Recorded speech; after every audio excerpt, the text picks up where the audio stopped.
smart move. I pull muscles and I jump. The band. Hey, dude. Hey. I love these guys. I know you do too. That was really not enthusiastic at all. That's what I'm talking about. How we doing, Orlando? Now you're all trying to impress me. I appreciate it. I'm also deaf, so I can hardly hear, can't see, it's all fucking falling apart. Anybody want to talk about stuff? I mean, I know we got questions. Yeah, I know. Oh, God. I'm just going to stay on this side. The Coke can. Let's just jump into it, shall we? Because otherwise I'll just sit up here and talk about nothing, and I'd rather have specifics to talk nothing about. Let's just jump in. Yeah. Hey. Hi, Jeff. It's Tabitha. Look. You got it? You're gonna wear it? Oh. Look, I got my bracelet. Yay, I'm happy. Welcome back from Japan. Thank you, good sir. I missed you. Miss you too. So I have loved you in everything, of course, but I'm a big boys fan. Oh, good. Boys, right? Yeah, yeah. So of course, when you were about to go on, I was like freaking out. So I wanted to know. So two-part question. First one, what are some bloopers, I guess, or funny moments with you and the amazing Jensen? And then the second question I'll ask after, if that's okay. Bloopers with me and Jensen. Or just like your favorite moment, you know, you guys got to be together again. No. Well, yeah, but I was never with Jensen on The Boys. All of my stuff was really with Carl, the butcher, Carl Urban, who is equally, well, not quite equally, almost as fucking cool as Jensen. I loved him. Wow, there's my mic. Yeah, if you saw it, did you see it? No, I saw it, but I mean backstage, you know, you guys didn't hang out or? No, because Jensen only came in like in the last episode to lay in a, you know, the glass coffee thing and open his eyes. I wasn't in that scene. I think it was just him and the Homelander, right? So now, if I'm doing my math right, Jensen's coming back this year. And now will Joe Kessler come back this year, the character I played? Don't know. But I can tell you that I had a blast on that show, and I love Carl, who's very much like Jensen and I, Jared. I loved him so much because it was kind of like what I imagine working with me must be like. In that you're real serious and you have fun when you're working, and then in between takes you're a complete idiot, and he's totally that guy. So I laughed a lot with him. I still talk to him like every Sunday, and I don't know why on Sunday. Just after church, we check in with each other, and he's unbelievable. And no, you know, I came in, so I was shooting Dead City for the first. God bless you all. I was shooting Dead City for the first half of that boys season and couldn't get up to Toronto where they were shooting, and so they would just put my scenes aside. So I went up probably like 6 times and would shoot episode 1 one day, episode 6 one day. It's kind of just depended on locations and different directors that had done the previous 5 or 6 episodes that I had missed, 5 episodes I think I had missed. And so I was playing catch up. They would just wait to finish those first 5 episodes until they could shoot, you know, Jeff's stuff. But I had a blast. It's kind of like being with a lot of people, a lot of directors, a lot of the actors I'd worked with before, obviously Kripke. So it was old home week for me. It was like being on Supernatural again in a lot of ways. But Jensen and I never crossed paths while I was shooting it. Oh, I'm sad. It's cool to hear about car. I talked to him on Sundays too, so it wasn't that sad. The second question I have, did you take the kids to go see Kaylee's new movie? If, Yeah. you know why I know that? Just off the top of my head, I'm not that good of a friend. I saw a trailer for it last night in the hotel. And it said, you know, Ryan Reynolds and Kaylee Fleming, and I was like, oh, yay. So no, I didn't take my kids to see it. We did just watch Wild Robot. Yeah. Anybody see that? I cried my ass off. I watched it with my daughter and I was in tears like for half the movie, and George kept looking over at me just going, just shrugging like, what is wrong with you, father? She missed the sensitive gene with her dad. But that's like one of my new favorite movies, I think. So there you go. I'll catch up on the if of it all. Okay, thank you. I love you. I love you too. I don't even want to look this direction right now. Scarface. How's it going, big guy? It's going, man. How are you? I'm good. My question for you is, what's on your Mount Rushmore things that you haven't done that you would like to do?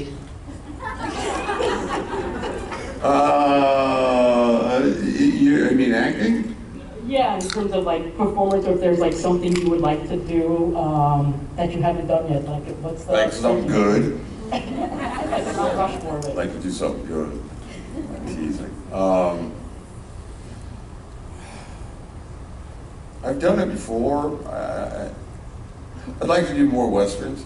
Oh, yes. I mean, if I had my way, I think that I would do a really great western. I would love to be directed by Clint Eastwood. You know. Better hurry up. Yeah. Are you talking about for him? Because of him or me? It's borderline either way at this point. I might be getting too old to get on a fucking horse. Yeah, that's kind of always, when people ask me what I want to do if I had my way in anything, it is to do a great western. It's my favorite genre. It's my favorite thing to film.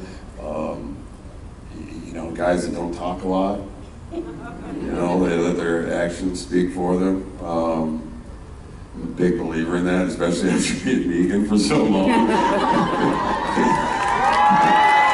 I appreciate it, but he talks a lot. It doesn't leave a lot of time for sleeping, because I'm trying to figure out, like, what the fuck is this 3 pages of dialogue he's saying now? It's been very fun, but I would like to play a strong silent type for a minute. And then like shoot somebody between the eyes. So that's probably, you know, look, and there's probably a lot of people I can think of to be on my Mount Rushmore of folks to work with. And there are. I've been really lucky with the people I've worked with, and I think it kind of just narrowed down as I've gotten older. And then you work with the same people kind of over and over again, and you realize that a lot of the dingbats that were in my business, they've been kind of, they're getting weeded out. We were talking about this morning. I can't believe that was today. It seemed like 100 years ago. But a lot of the actors that it was okay to get away with being an asshole 20 years ago, and it's not so much anymore, which is nice. It's just me. I'm the last one. Yeah, you are. God bless you. All right, are we cool? Yeah, thank you very much. Love you very much. I love you too. You don't have to wear that costume though. Well, I did say that, like, when I go to events with you, I'd wear it just for shits and giggles, and this is a shits and giggles moment. Well, it sure is. Some of us can't see that person. Oh no, she's dressed up like this Coke can right here. You can't see that? Oh, here. You can't see that now? Oh my God, she's never gonna take that fucking thing off. I've known her for a long time. She's been a great supporter of anything that me and my wife do. So I will give her a lot of guff, but she's a good egg. I still don't think she needs to dress up like a Coke can. I know who she is at this point, but shits and giggles. And she got them. It's all you, girl. Hi, my name is Veronica. Hi. So when I took a picture with you earlier, I told you that your character in The Good Wife, Jason Krause, was my favorite. Yeah, thank you. You're welcome. So you play a lot of versatile characters, so like Negan, John, Jason. Who are you most like as a person? And I think you kind of answered it with like the action versus words, but who are you most like personally, your personality, when it comes to all the characters that you play? Wait, who's your guess? Who I'm most like? I think you're most like Jason Krause, like cool, calm, collected, just like let the action speak louder than the words. I know I'm gonna take that. But is it real? Cool, calm, and collected. Nope, you're right. I think you're lying to me. I think you probably would get a different answer from who you ask. If you ask my wife, she'd probably say more Denny. I've had her fooled for a really long time. I think here's the cool thing about what I get to do for a living. I think there's a little bit of me in every single character, including Negan. You try to put a bit in there, and that's kind of how you can hopefully make it relatable to the audience in some way, as well as to me. I think the most important, the only way you're going to relate to anything I do is if I can relate to it. And the easiest way that I've figured out in a long many years of doing this is that if I can find a way to put a little bit of myself, inject some of myself into that character. And really it started with Denny. That was really the first character where I was able to inject, so thank you. A lot of Denny fans here today. I super appreciate it, but man, that was like 20-some years ago now. Yeah, okay. I like that you said that with a little bit of bitterness. We know. Me too. I signed a picture of Denny today, and I'm like, oh, black hair. It was nice. I remember that. Did I answer that at all? Let's go with Jason Krause, though. Yes, I'll take that. Yeah, he was cool. That makes a lot of sense. He had some black hair, too. He had black hair, Yeah. Thank you. That doesn't seem like it was even that long ago. I guess it was. Some brutal fucking audience members. So, has it been a good weekend or a hard weekend? I'm gonna say it's a good weekend then. Oh, you guys. I love you too. Is it just me, or is there some kind of angel of death back there? Oh, you are alive. You haven't moved, and you're backlit, and I was like, is that a statue?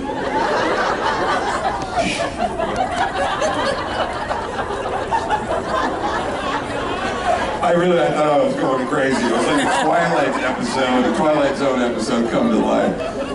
The actors started seeing a fucking devil following them around. I was like, I gotta get home, man. Hi. You look cool, but especially backlit. I'm gonna tell you right now, it's awesome. I'm to you now. I'm waiting for the devil. I'm to you. Hi Jeffrey, my name is Allie. Hi, Allie. I was just wondering, so during on The Walking Dead, Negan only liked to make spaghetti, and I was just curious what other dishes Negan could cook up, and is the red sauce really marinara, or what was that?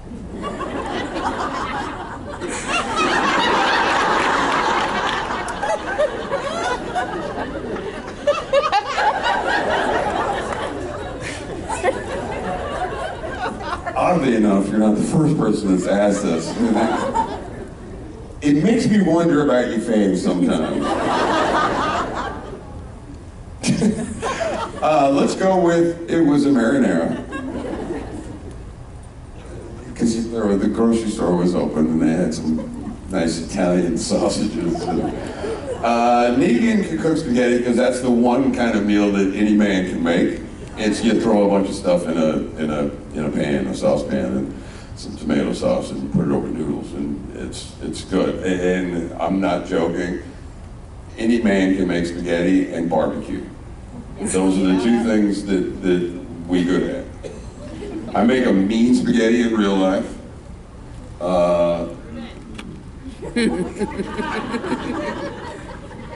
Okay. How do I prove it? I'm gonna step into that one. You want me to make spaghetti for all of y'all? There ain't a pan big enough.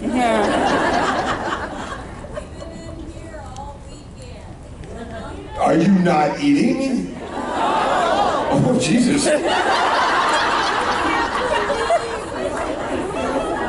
Wait, really? We don't feed y'all? No! And when I say we, that's the great we, as in not me. But those people are feeding? And you're still here listening to this shit? Well, now whose fault is that? There's a lot of bad decision makers sitting here. On so many You're in a hotel. No. Do you want me to call room service? I'll pay. I'm gonna say, can I have 800 fortune cookies? $10 a piece. They have a kitchen here. They might have a pan big enough to make some sauce. Y'all gotta eat. God dang. Although you could fast before Thanksgiving. Right? So we're getting our girlish figures looking good. We're gonna go home and knock out some turkeys and some stuff with mashed potatoes. All is right.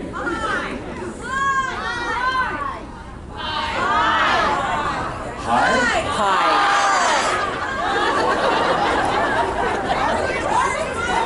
God, you all are aggressive as fuck. I didn't even say I was done. I was just going main course. I wasn't going in desserts. Yeah. Yeah. What kind of pie? Do we want pumpkin pie or pecan pie? That, Boy, it's real obvious nobody's eating here in a while. I feel bad. What about if we got like a hot dog truck out back?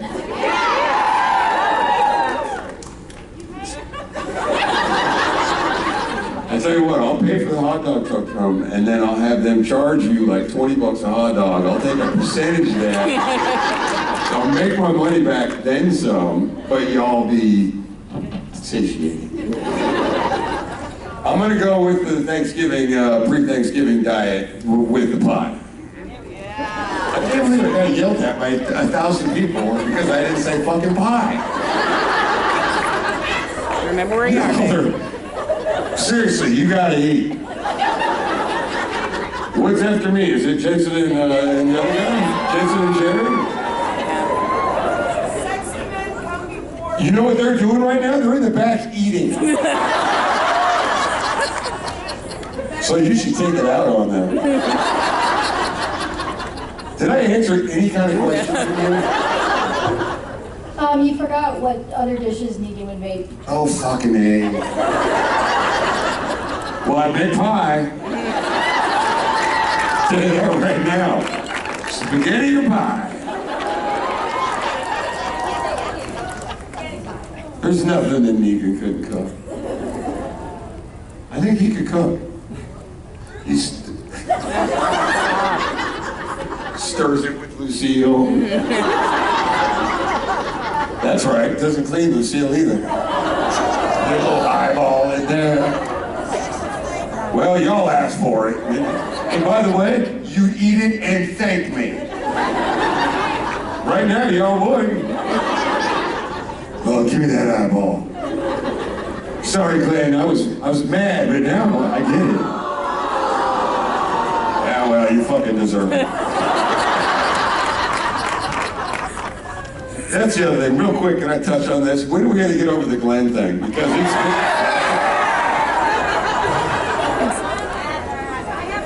Oh, I totally walked into that, but I was really hoping for like a better answer.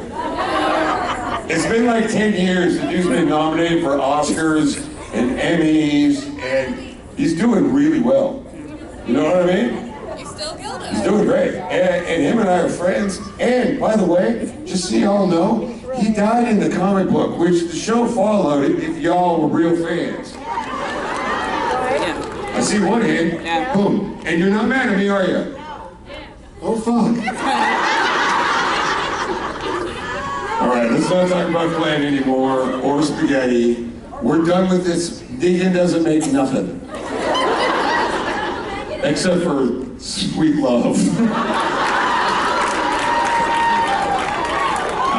I got nothing. I'm also tired and hungry. No, you are. In every audience, there's one like really dirty person that will out-dirty me every fucking time. Yeah. I know, I hear you. How's it going, Jeff? How's it going? You can see it's going. It's going. It's going. Yeah, it's sparkly good right now. So I'm telling this is my daughter Maddie. I brought her here for her 18th birthday. Happy birthday, Maddie! I love you too, Maddie. Happy birthday. Yeah, her favorite people are Jensen, you, and Clutterbuck. Oh my So I had to take this opportunity. I love to embarrass her. Clutterbuck. So that's what she likes to call him anyway. Can I just say that Daddy Daryl. Clutterbuck is Andy Lincoln, for if you don't know, right? And I just sent him an email like 2 days ago, and the subject line was Clutterbuck, and he wrote me back, Morgan's ass or something like the next day. But yeah, I'm listening. I just was trying to fill in the audience in case they didn't know who Clutterbuck was, but of course they know, because they know everything. That's what she calls him. So my question was for you on this transition from The Walking Dead to Dark City, or Dead City. It could be dark. It's dark-ish. So what was it like in terms of the production and the writing, and it sort of did it reinvigorate some of the love that you may have felt early on, and now you're transitioning and sticking with it? Was it new and refreshed, and how did you feel about that? I gotta tell you, man, I miss Clutterbucks and I miss me some Norman. There's something about that original show that I'd love to recapture. I think it's impossible without having the cast. I think what's cool about it is just getting to continue to tell a story with about some characters that I love. You know, I'll just only talk from my point of view. I won't speak for LC, but like I love Negan, and I love that after playing him for a million years, that I'm still getting to find a different layer to him. First 2 years, what we saw him come out of the trailer, he never deviated from that. And then over the years, slowly, we've kind of introduced new ideas of who Negan may or may not be. And I think that's why I'm still playing him. I wouldn't continue to play a character if I didn't think I was getting to try something new every year. And I think I've been lucky enough to do that. I never want Negan to be like this good guy, because he's not, and he never will be. And I think people will misunderstand that, obviously, beyond.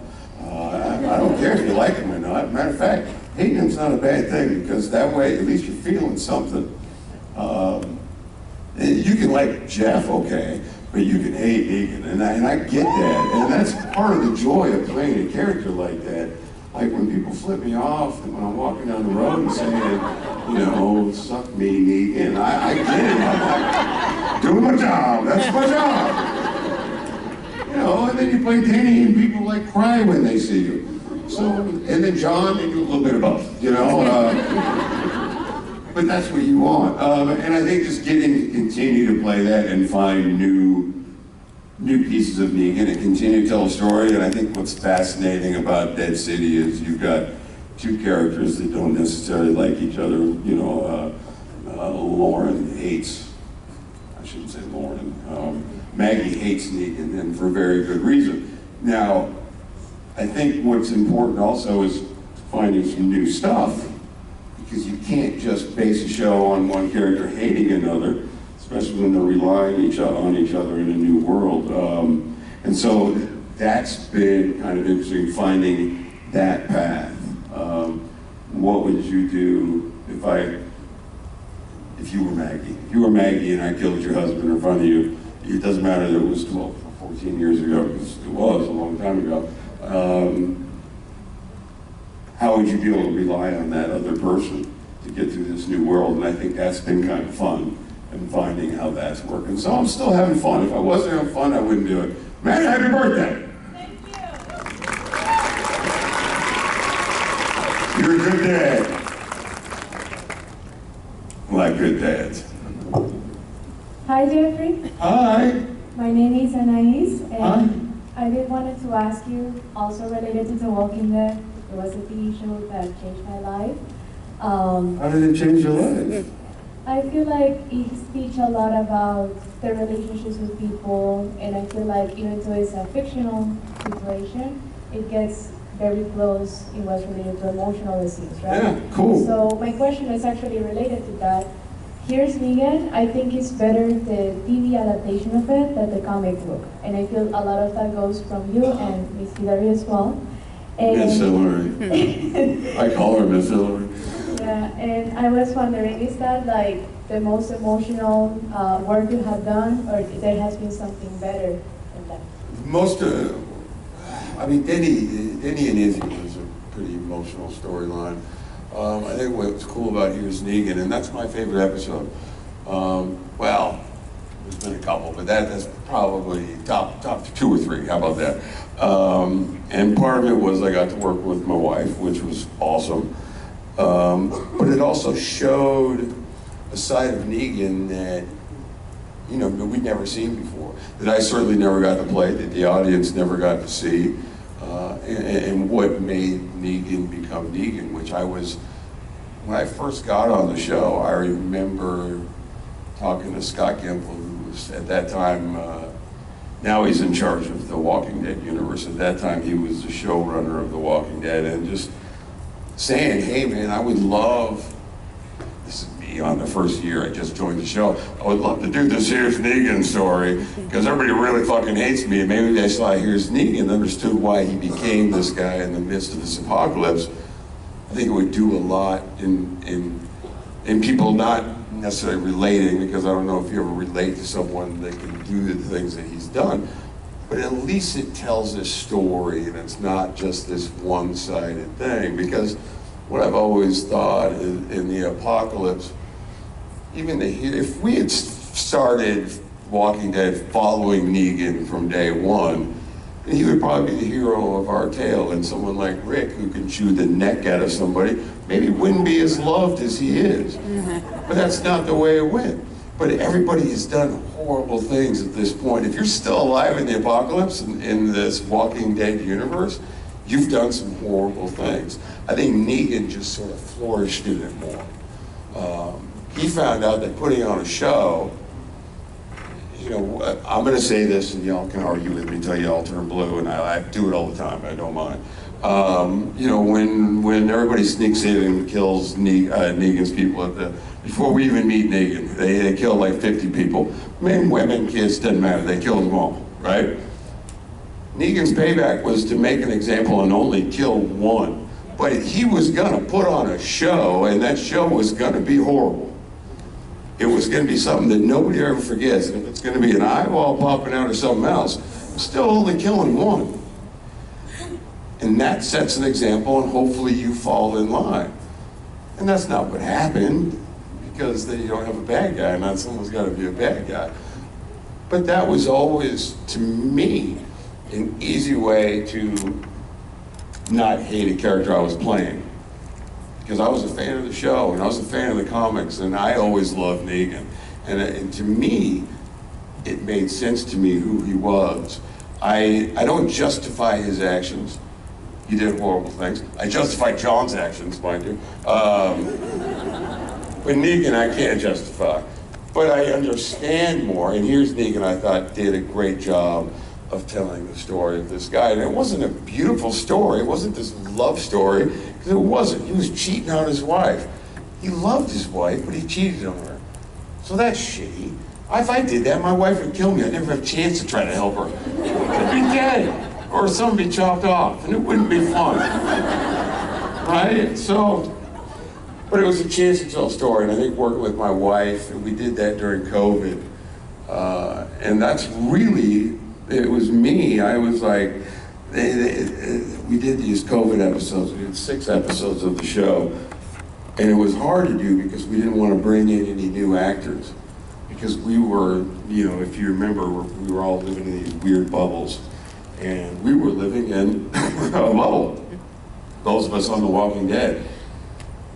And so if we brought in another actor, I'd never be able to have any kind of intimate moments with them. And so I said, well, what about my wife? I live with her. She's in my bubble. And because she's in my bubble, she's also in your bubble. And we were actually living in the set, on the set of Alexandria at the time. We were living in Rick's house, in fact. Wow. Isn't that weird? That is weird. Yeah. Negan and his family lived in Rick's house. Let that sink in. And like Gus and George like writing on the walls. There was like holes in the walls where like me and Rick had been in a fight the year before where I'd smashed Lucille and he had ducked. And my kids would write, "Dad was here," next to the smash mark. It was cool. And I think those holes are still there. I think whoever bought that house kept a couple of those. That probably doesn't answer any fucking question, but there's some trivia for you. Did we get that at all? Did we answer it? I think. Okay, yeah, I mean, it gets. I also feel like it shares the action perspective, right? Like I had that debate before about your character, that I feel like it's not like it's just a villain. It has a development for it. Yeah, right? yeah. I mean, and that's kind of what I was saying earlier about continuing to play Negan. It's getting to show those different sides of him, and that's development. And so he's not one-sided. He's not, in the comic book, he was more kind of one-dimensional, literally and figuratively. And so I think that we got to kind of expand on that. That was the one benefit of the comic book kind of ending when it did, is that we kind of got to do more, especially with a character like Negan. I think it was harder with other characters, and I loved following Kirkman's book, by the way. I was talking earlier with somebody, I don't remember who, about how for the first couple of years we would shoot it, if you're familiar with the comics, Negan, every other word is an F-bomb. Like literally every other word. And so I would memorize it 2 ways for the first couple of years, and do it the TV way, and then I would do it the comic book way. And man, the comic book way was so much fun. And I always did the comic book way when I was off camera. So if it was Andy, Rick, if it was Rick that was on camera and I was off, I was giving him full comic book Negan with every F-bomb and every dirty, cruel, and man, it would have been fun if y'all had seen that. It was crazy. You would really hate Negan. But man, it was fun. And it was great for someone like Andy, the way he works. Because man, I would get him so frustrated. Off camera, he'd be like, "Fucking Morgan, knock it off," you know? But he loved it. He loved it. He feeds off that stuff. He's that kind of guy. But anyway, yeah. Developing character. Thank you so much. You're very welcome. It's an excellent. I can talk about that kind of shit all day, and I don't even like talking about acting. It feels so like dirty when you talk about acting, I think. I don't know why. Actors.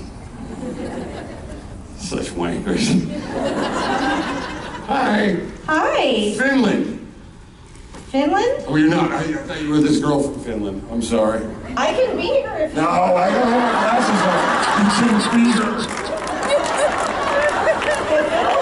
I'll do whatever you ask. Let me hear your Finnish accent. No.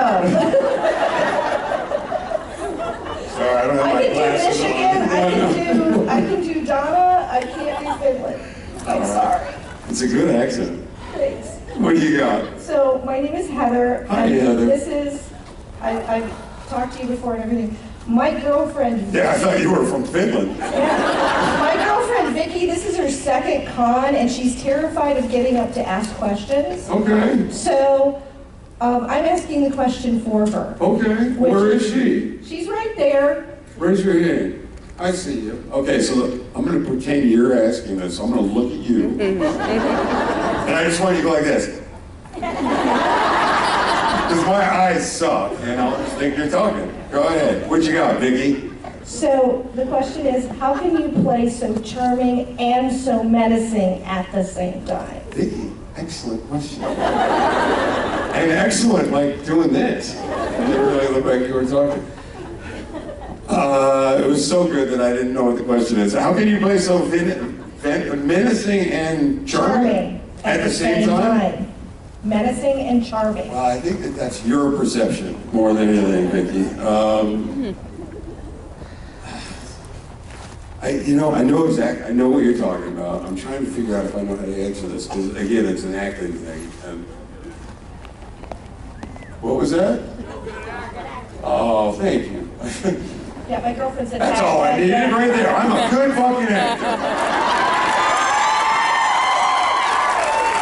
I think, look, the key there is the villain aspect, right? For me it is. It's the menacing aspect. And I always thought that something was more menacing with a smile. You know, it's not yelling and screaming and getting in somebody's face and spitting blood. It's a little smile, it's a whisper, it's that. I find that to be much more menacing. And if you can add a little bit of humor, if you can add a twinkle in the eye, a certain amount of charm, because I know what to do to play charming. But how to work that in, being a villain and being menacing, is sort of the key. And I think it's some experimenting, which I've never been afraid of. You know what I mean? I think it's good. Otherwise, you're just kind of again stuck in a one horse fucking. Thank you, one trick pony. Thank you. One horse pony. That's what was in my head, by the way. One horse pony, and I'm like, well, that's not right. Dyslexia. It rears its head when you're least expecting it.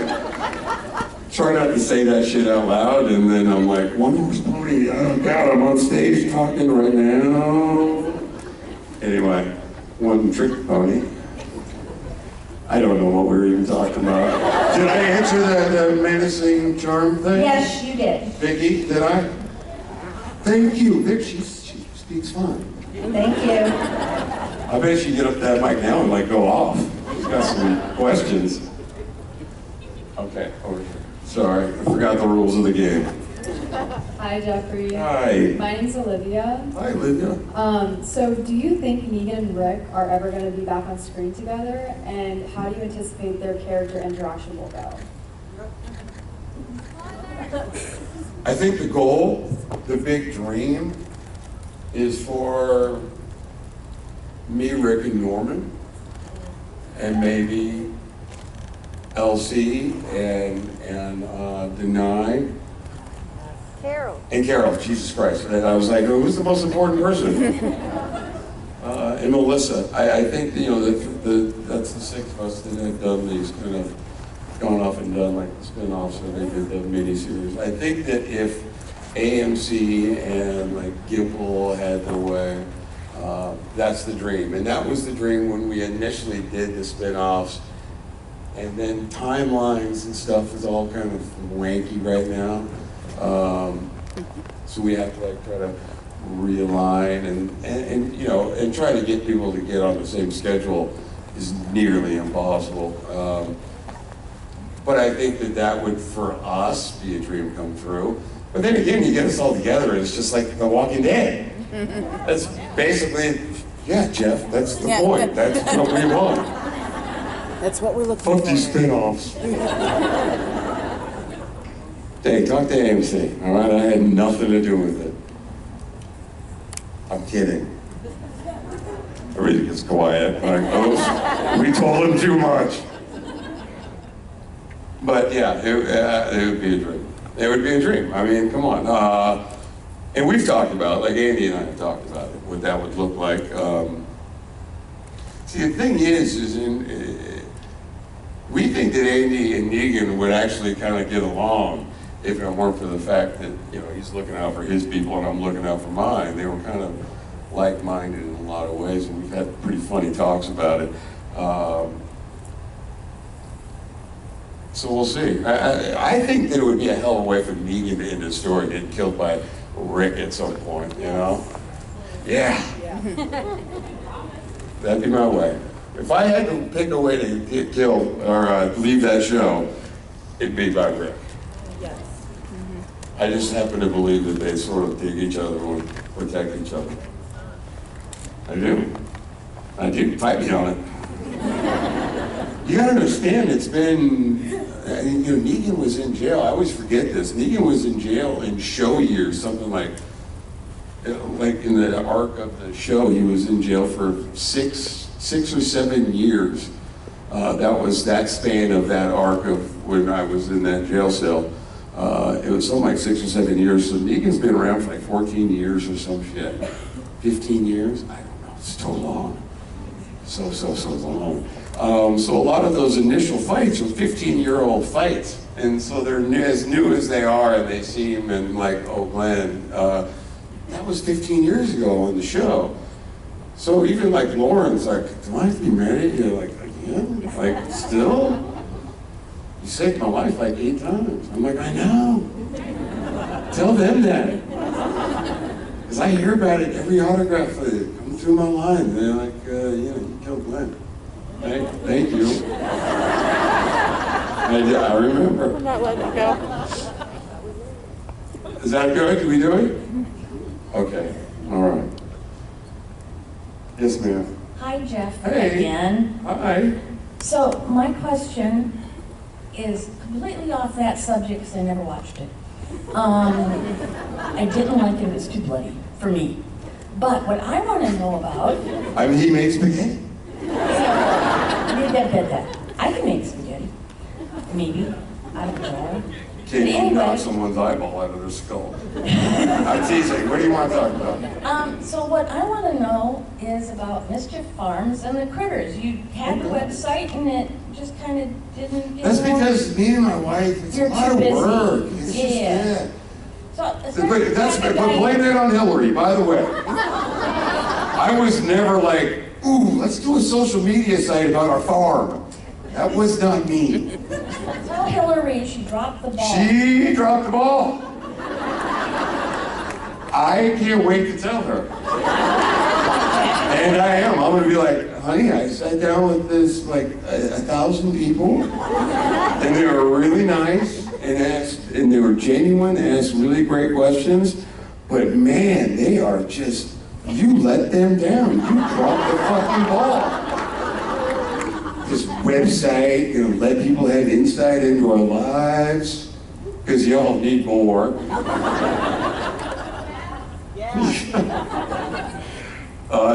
My critters are interesting. I'm going to tell you this about my critters. They all hate me. They all want to kill me. This is what happens when you rescue abused and abandoned animals, is they never trust humans again. And I'm the guy that's like, it's going to be fun. Give me a little bit of time. I'm going to change this. I'm going to change my 7,000-pound Highland cattle into being a people person. Watch. I don't need a fence between us. 12 feet up in the air. Coming down on a horn. I'm good.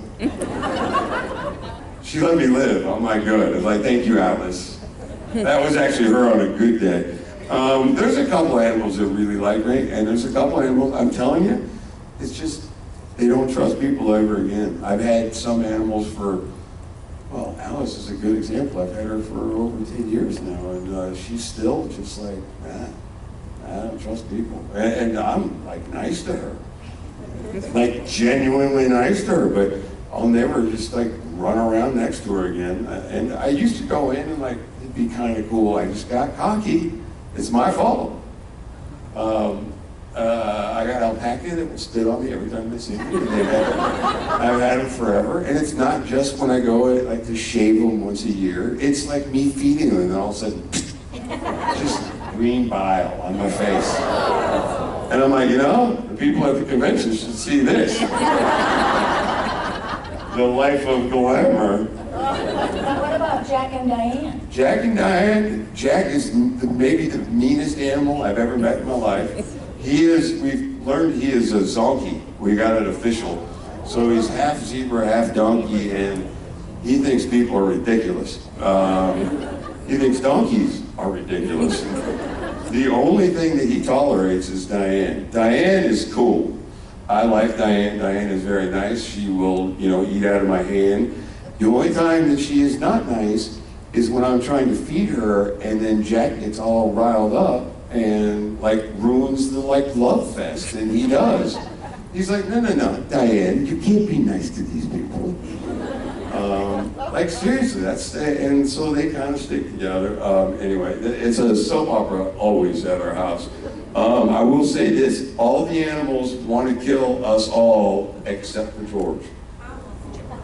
Ever since she was big enough to, even me carrying her around before she even walked, whatever it is she's got, the animals think she's great. She can be standing next to me and the animals will like, you know, we're gonna give you 10 feet or we're gonna try to kill you. The second I step away, they all come to the fence. And it's just, she's got this little thing. She's got this thing that is magical. And she says, like, Dad, I'm gonna be a teacher, or I'm gonna be a veterinarian, or I'm gonna be a dragon rider. And I'm like, well, do the dragon thing. That's rad. Yeah, she's the magical one in the family. She's got the way with the animals, and I just saw this out of the corner of my eye. I thought it was a guy with like a caution vest on, and I'm like, all right, well, I haven't been looking behind me. I was like, what the fuck is that? Oh, I want to see.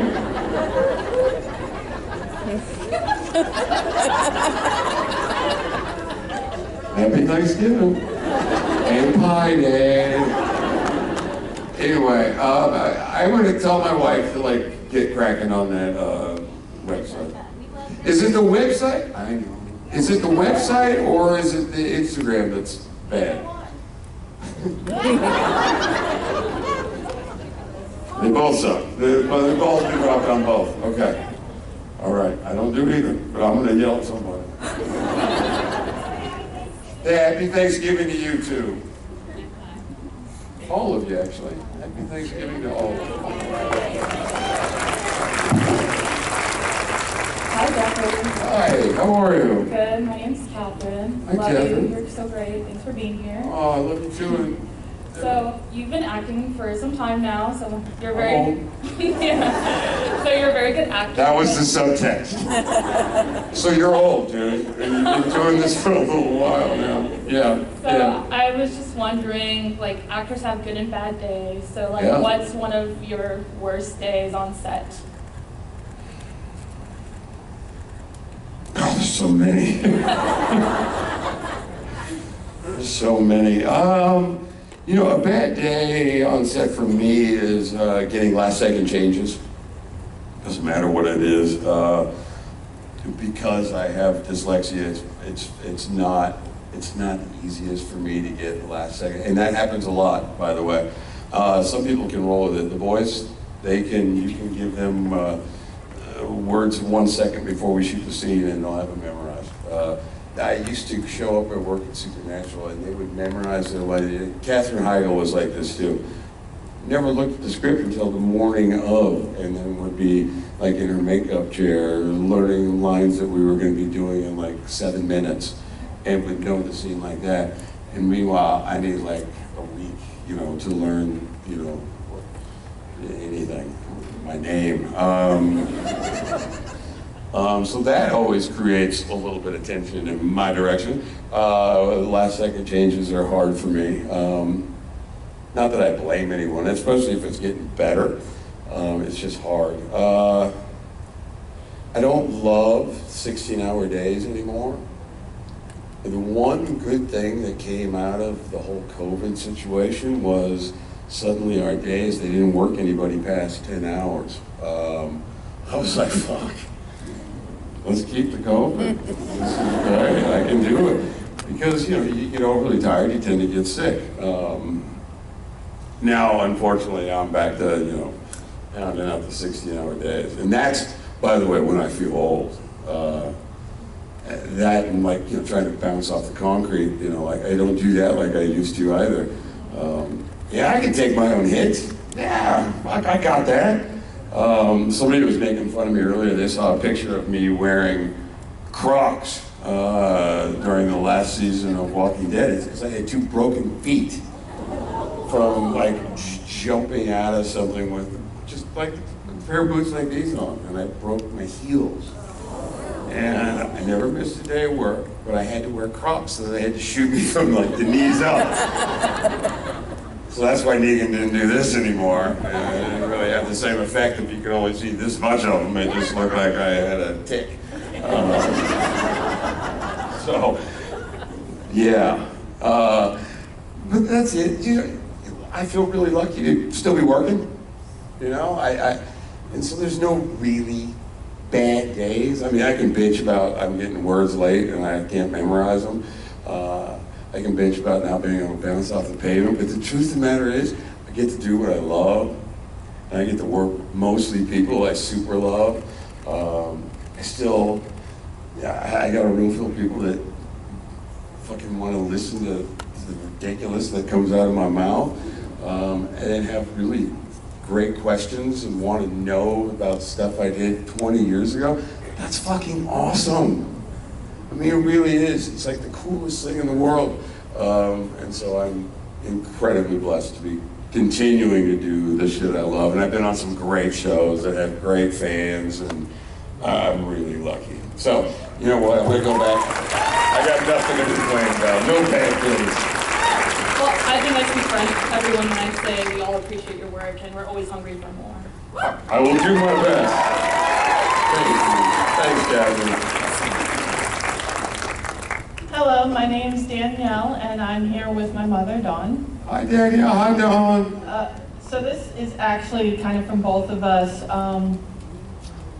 We used to have a bad relationship. We fought all the time, kind of like John and Sam, actually. Until quite by accident, we discovered we both loved Supernatural. And the day we found out about it, we actually spent 16 hours on the phone talking about the show, and I called her back tomorrow, and we talked about it again for 13 more hours, and it just went like that. And we actually were— So you all like not live in the same state? We did before. Our relationship was like, I'm living 2,000 miles away from you. Oh, I got you. I was going to say, why don't you just go over to her house? Our relationship actually got better because of Supernatural and everything, nice. And I actually moved back to Florida to be closer to her. And I just wanted to say, I appreciate John Winchester. You know, it's very easy to watch an entire show and say, oh, John should have done this, John should have done that, John should have gotten therapy. If John had not prepared his voice, Sam still would have been taken by the demons when he was 22. Dean would have had no idea what to do. And you wouldn't have had a show for 20 years. So I think John did a good job. I think he did the best with what he could have done. I appreciate that. It's not often that I hear that take. I usually spend an hour arguing about John and how he raised his children. I just found out, you know, much later than I should have, that John had done kind of some pretty questionable fucking things. Because the John that I knew, the one that I played, the one that I read when I was John, loved his sons, and he loved his sons so much that he sacrificed his life for them. And then I find out all this horrible stuff that they filmed long after I was gone. I was like, well, I didn't even know that. And I remember the first convention convention I did in Las Vegas like 100 years ago, finding this out for the first time, because I was shocked that people didn't like John. And now it's been a 10-year argument, you know. But so, thank y'all. That's what I meant to say. I did the single parent thing, and I can tell you that is hard enough without Demons. And keeping 2 kids fed without the benefit of a steady job. And yeah, I've always felt I wanted to express for a long time. Now, I should let you borrow my daughter because she's a child and a demon.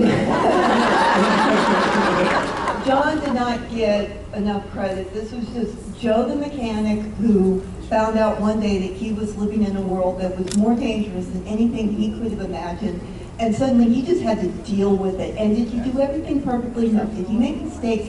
Yes. But everything he did because he loved those boys so much, and he wanted what was best for them. Preaching to the choir. Oh, yeah. I love it. Thank you. I will take that all day. And P.S. Glad y'all are together and those fences have been mended. And if Supernatural had something to do with that, yay, Supernatural. Not just yay, Supernatural. Yay, Jeffrey D.